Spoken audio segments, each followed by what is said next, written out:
राष्ट्रीय दर्जा इसको देना चाहिए। और ये सरकार ये क्राइटेरिया में आता है? आप लोग तो कुंभ वगैरह सभी जगह जाते हैं, क्या ये राष्ट्रीय मेले के क्राइटेरिया में आता है? अगर आता है तो हाँ है, तब उसके बाद राजनीतिक कारणों से नहीं मिल रहा है क्या?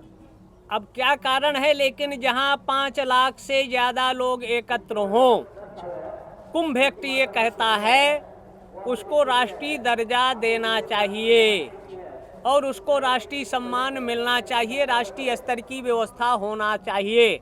राष्ट्रीय दर्जा प्राप्त करने के बाद भी व्यवस्था सरकारें ही करती हैं। जैसे महाराष्ट्र का कुंभ मेला होता है, 4 कुंभों का जिक्र आता है, तो महाराष्ट्र की सरकार उसकी व्यवस्था करती है। कुछ बजट सेंट्रल गवर्नमेंट देती है, कभी कभी नहीं भी दिया। जैसे एमपी उज्जैन का होता है सिंहस्थ, तो उसका भी स्टेट गवर्नमेंट करती है। या नेपाल में छत्तीसगढ़ में राजिम कुंभ लगवाती थी सरकार, तो उसकी व्यवस्था सरकार करती थी, ना कि सेंट्रल देता था। और जो कुंभों की व्यवस्था है ये सरकारें नहीं, अंग्रेजों के काल से कुंभ एक्ट बनाया गया। और कोई भी सरकार रहे, चाहे कम्युनिस्ट रहे, चाहे सोशलिस्ट रहे, चाहे कांग्रेस रहे, चाहे भाजपा रहे, वो कुंभों को बंद नहीं कर सकती। अंग्रेज उसका बजट दे के गए हैं, व्यवस्था करके गए हैं। हाँ, और सेंट्रल को भी इसको राष्ट्रीय स्तर का दर्जा देना चाहिए और इसकी और व्यवस्था सुधार होना चाहिए। ठीक है। आपका एक बहुत बात आप बोले थे कि हिंदू राष्ट्र बनाने के लिए हर एक हिंदू को 5 बच्चे की जरूरत है। এটা তো ইতিহাসটা বলতে হবে, তো জানতে হবে তো क्या है आपका? এটা করে क्या গেছে। आपका ये क्या राय है? যেমন আমাদের যে তেলিদের परिवार नियोजन যেমন বলে গেছে भ्रूण हत्या महापाप होता है। अगर हम किसी को जन्म नहीं दे सकते तो उनका कोई भी माता पिता जो भ्रूण हत्या करता है, 6 महीने या साल भर का शिशु सामने रख दो या उसको तलवार दे दो, चाकू दे दो कि इसके टुकड़े करे, शायद कोई माता पिता नहीं करेगा। तो अगर संतान नहीं चाहते तो अपनी इंद्रियों पर संयम रखें।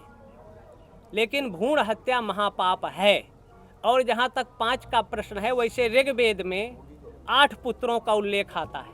8 संतान जो पैदा करेगा उसको पुम नाम नरक, उनके माता पिता को नहीं देखना पड़ेगा और वो सीधे स्वर्ग का अधिकारी है, ये ऋग्वेद कहता है। वर्तमान में सरकारों का है कि हम 2 और हमारे 2।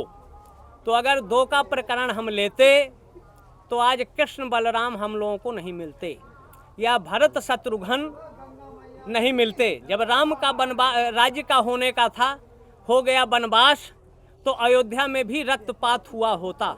लेकिन बड़ा ने छोटे के लिए त्याग किया और छोटा भी बड़ा से कम त्यागी नहीं था। जैसे कुटिया बनी है आपके यहाँ, ऐसे पर्णकुटी में नंदी गांव में उन्होंने 14 वर्ष राम की खड़ाहू को लेकर राज्य किया। तो मतलब जो त्याग का स्वरूप था समाज के लिए, वो भाई का स्वरूप था। लगभग 400-500 IAS हैं, 300 से ज़्यादा IPS हैं और 1000 से ज़्यादा PCS हैं और लगभग 300 से ज़्यादा हमारे विधायक हैं और 250 के लमसम सांसद हैं जो अपनी पिता की 4वीं या 5वीं 6वीं संतानें हैं। परिवार नियोजन वैसे जहाँ तक 5 का है, हम तो कहते हैं 2 आप अपने पास रखें, कम से कम 5 एक सेना को भेज दो, एक को कृषि के लिए रखिए, एक को शिक्षा जगत में भेजिए, एक को किसानी को रखिए और एक को महात्मा बना दो। लेकिन अगर नहीं कर सकते, 2 कम से कम अपने पास रखें। 3 बच्चों की जिम्मेदारी हम लेते हैं, हम उनको भोजन देंगे, शिक्षा देंगे। और जो सुभाष चंद्र का सपना था, आज़ाद हिंद फौज बनाया था, भारत के जो द्रोही हैं, राष्ट्रद्रोही हैं, उनको नियंत्रण करने के लिए, कंट्रोल करने के लिए।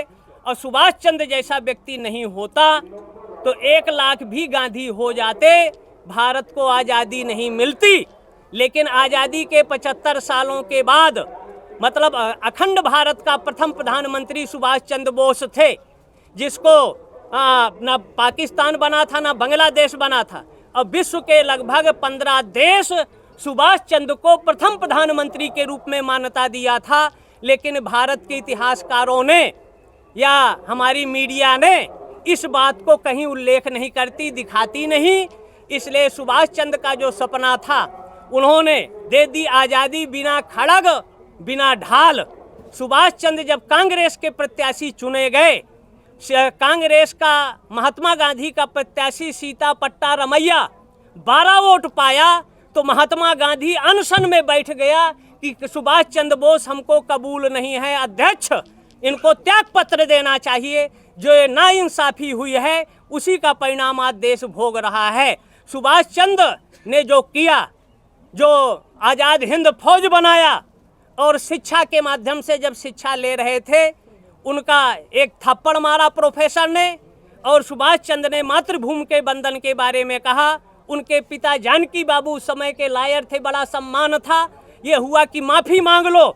सुभाष ने कहा माफ़ी उस टीचर को मांगना चाहिए, उसने हमारी भारतीय संस्कृति, भारतीय कल्चर और भारत माता को संसदीय शब्द कहा है। उन्होंने माफ़ी नहीं मांगी। विदेश में जाकर हाई एजुकेशन लेने के बाद भी आज़ादी के लिए जो उन्होंने किया चिरस्थायी है।